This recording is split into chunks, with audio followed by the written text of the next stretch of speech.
was speaking with Robert Spencer the other day as well, and some will say that with Muslims, they prefer kind of polemics. They prefer if you challenge them aggressively. David Wood has said this Yeah. multiple times.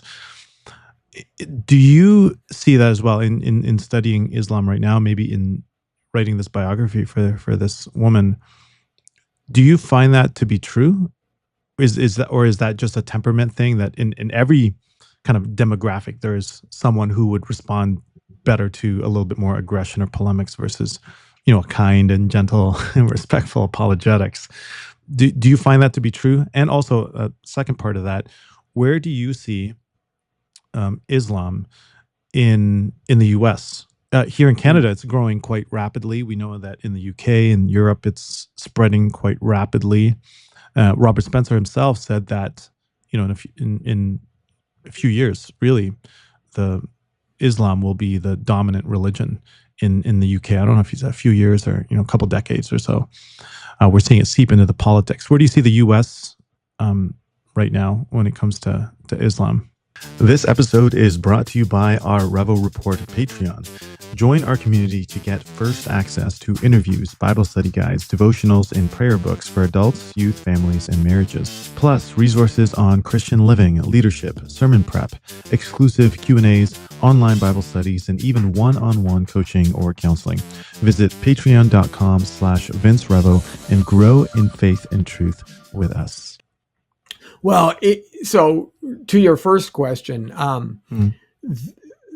individuals, especially the more conservative, the more traditional Muslims, and those who come first generation who are immigrants from Islamic countries, especially Islamic countries that have a high Wahhabist or a background in this kind of a more staid and traditional framework, they tend to be more assertive because they see the world, politics and religion and existence are all part of the same package. You just don't separate them, right? Sharia law is Sharia law, both politically and religiously, and everything is in subservience to Allah. So that's just what you do in Muslim. And so when you engage people, you want to engage people vigorously. You want, that means you care, right? If you don't care about things, then you don't show any emotion. So some of it's cultural, but it's also the fact that this is an issue that's central to them. And of course they're going to engage with it. And when David talks about these things, he's approaching them the way they're used to being approached, even within each other. But he doesn't use polemics and forsake the rational arguments. He incorporates the arguments into the polemicism. So that's so one is technique, right? One is style, but the goal is still to engage with the arguments. And then again, it's never monolithic. You have to understand how these people, each one resonates individually. So you have to engage them, talk to them, ask them questions. Why, I see that this is passionate for you. Can you tell me why? And you can engage in that way. Whereas another individual, someone who would come off of something maybe out of Turkey, might not be nearly as aggressive, and you might want to approach them in a different fashion, something like that. So that's the approach side is you still have to take it person by person, but your polemics should never be a substitute for having good reasons. Why do we believe in Trinity and not a Tawhid, for example? What's the arguments for that? I think where Islam is going, obviously, Christianity is still the fastest growing religion on the planet. If you look at expansion in Africa and things like that. Part of the problem with Europe is that they have had a huge issue with lax immigration laws. And Islam is a very parasitic construction of a worldview. So you'll always have the haves and the have-nots, right? Even within the oil-rich countries, you have the sheikhs and the folks who have all the money. And there's a underclass of young men who are just frustrated because they can't get any work, they can't get any money. So they come into Europe in trying to work that system. And within the Islamic culture, the Muslim is supreme. You know, the Gaijin, or the other folks, the people of the book, as they would call it, you know, they ultimately would need to pay a jizya tax once we conquer them. They see this as their destiny. Their primary mode of conquering now is through birth rates. That's just easy to see that Europe is plummeting. America is plummeting. We haven't hit the point of no return yet. There are certain countries, Singapore specifically, I think they're per couple, they're having less than 1.1 child per couple. Well, that math doesn't work. If you had two people to make one, you're not going to last in your society for very long. It's a couple of generations and you're done. So, but because of the higher birth rate and because of the influx of immigration, there are areas, as you say, in London that basically even the police can't go.